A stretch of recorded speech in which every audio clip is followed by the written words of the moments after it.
Hubo una moto que no necesitaba placa para ser reconocida. Bastaba el sonido, bastaba su forma, bastaba verla pasar de lejos, en una calle empedrada o en una avenida cualquiera, para saber exactamente qué era. No tenía tanque a la vista, no tenía cadena expuesta. Parecía más un objeto de diseño que una máquina. Y aunque nunca la hayas manejado, seguramente la reconoces. La Vespa, esa moto peculiar pero muy marcante. Y sin embargo, esa Vespa, la original, la de verdad, ya no existe. No la que ves hoy en las vitrinas, no la que fabrican ahora con motores modernos y nombres parecidos. Hablo de la otra, la que nació en otro mundo, con otras manos, para otra gente. Esa desapareció, y casi nadie se detuvo a preguntar por qué. La razón por la que desapareció dice mucho más sobre cómo funciona la industria que sobre la moto misma. Porque no fue un fracaso técnico, no fue que dejara de gustar, fue algo más incómodo de aceptar. Todo comenzó en Italia, a finales de los años 40. El país estaba destruido, las fábricas que antes producían aviones ya no tenían aviones que producir, y en medio de esa ruina apareció un ingeniero llamado Corradino d'Ascanio. Él no quería diseñar una moto, quería diseñar algo distinto. Venía del mundo aeronáutico, y eso se nota en cada detalle de la Vespa. Él quería un vehículo sin cadena visible, sin grasa en la ropa, sin esfuerzo para subirse con vestido o falda. Algo que cualquier persona pudiera manejar sin ensuciarse, sin miedo, sin esfuerzo físico. Cuando terminó el primer prototipo, alguien dijo que parecía una avispa. Y fue así que quedó el nombre para siempre. Lo que nadie imaginaba era que esa avispa terminaría recorriendo medio planeta. En Italia se volvió símbolo de una nueva libertad. La gente salía de la guerra y necesitaba moverse, trabajar, reconstruirse. La Vespa no era solo transporte, era una promesa de que las cosas podían mejorar. Después llegó el cine, y con el cine llegó la fama mundial. Actores, películas, escenas filmadas en calles europeas. De pronto, tener una Vespa significaba algo más que tener una moto. Significaba estilo, estatus, significaba modernidad. Y desde ahí saltó a Latinoamérica. Llegó a ciudades que ni Italia conocía. Se mezcló con calles de tierra, con mercados, con universidades, con barrios enteros que jamás habían visto algo tan elegante moverse entre ellos. No llegó como producto industrial. Llegó como aspiración. Para muchas familias fue el primer vehículo propio que tuvieron en su vida.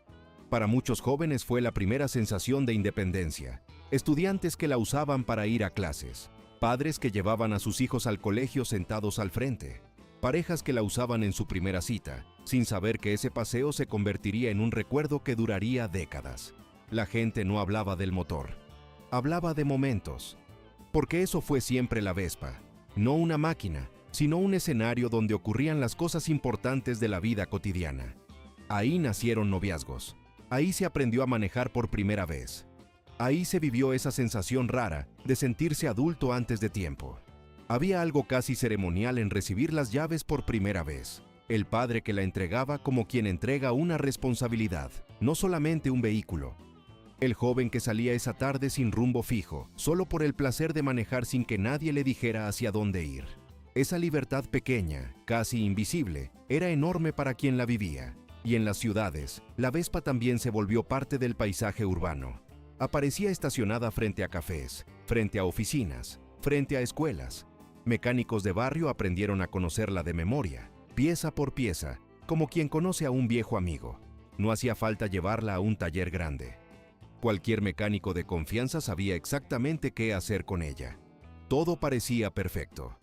Hasta que el mundo empezó a cambiar. Llegaron las normativas de emisiones, cada vez más estrictas.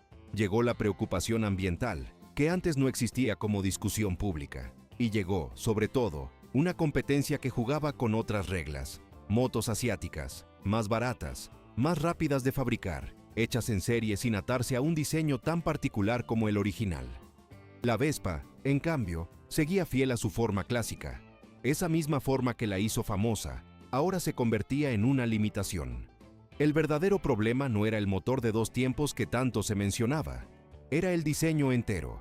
Un diseño pensado para otra época, difícil de adaptar a las nuevas exigencias sin perder lo que la hacía reconocible.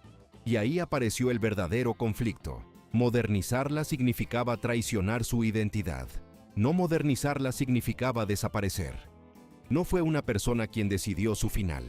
Fue un sistema completo de presiones que se acumularon hasta volver insostenible seguir fabricándola como antes. Y entonces llegó el final. Las líneas de producción que durante años habían fabricado ese mismo modelo, una y otra vez, empezaron a detenerse. No de golpe, de forma silenciosa. Una reducción aquí, un recorte allá. Hasta que un día salió de la fábrica la última unidad con el diseño original, sin ceremonia, sin despedida pública, como quien apaga una luz que lleva encendida toda la vida. Nadie grabó ese momento como un hecho histórico, simplemente ocurrió. Oficialmente, la versión clásica desapareció por la imposibilidad de cumplir con las nuevas normas ambientales y de seguridad. Esa fue la explicación que repitieron los comunicados. Pero esa no fue toda la historia.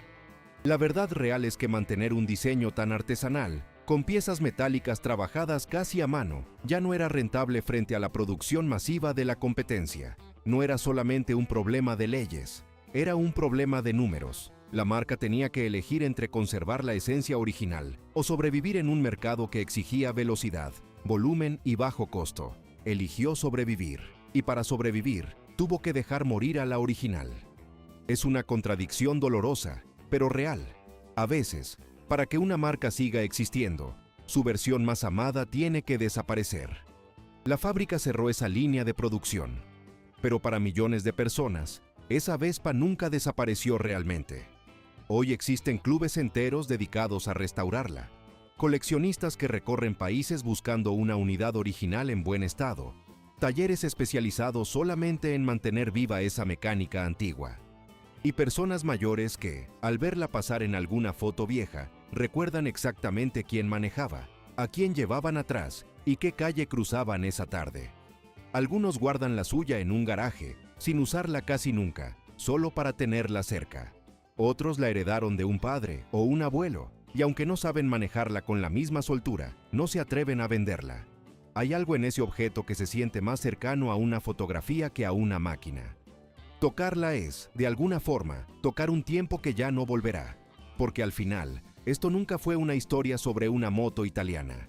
Fue una historia sobre todas las personas que alguna vez subieron a una, sintieron el viento de frente, y por un momento, sin saberlo, fueron completamente libres.